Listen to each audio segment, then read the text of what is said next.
పరిశుద్ధ గ్రంథం నుండి యోహాను సువార్త 10వ అధ్యాయము 28వ వచనము 29వ వచనములలో, నా గొర్రెలు నా స్వరము వినును, నా చేతిలో నుండి వాటిని ఎవరునూ అపహరింపలేరు, ఎందుకనగా వాటికి నేను నిత్య జీవమునిస్తున్నానని యేసు ప్రభువారు తెలియజేస్తున్నారు. ప్రియులారా, మనము క్రీస్తు ప్రభువారి యొక్క చేతిలో ఉండి ఉన్నాము కనుక మనల్ని ఏ దుష్ట శక్తులు, దురాత్మలు మనల్ని దొంగిలించలేవు, మనల్ని అపహరించలేవు. అయితే మనము క్రీస్తు ప్రభు చేతిలో ఉండేవారిగా మన జీవితాలని మనం మార్చుకోవాలి.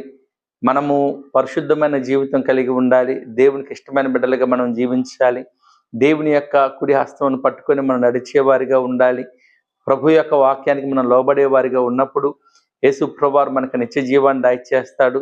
యేసు ప్రభువారి చేతిలో ఉన్నప్పుడు మన మీద ఎలాంటి లోక సంబంధమైన అపవిత్రాత్మ దాడి మన మీద జరగకుండా ప్రభు తన రెక్కల క్రింద మనల్ని భద్రంగా దాచి ఉంచుతాడు కనుక మనం క్రీస్తు చేతిలో ఉండే బిడ్డలుగా ఉండాలని తెలియజేయచ్చు. దేవుడి వాక్యమును దీవించునుగాక. ఆమేన్.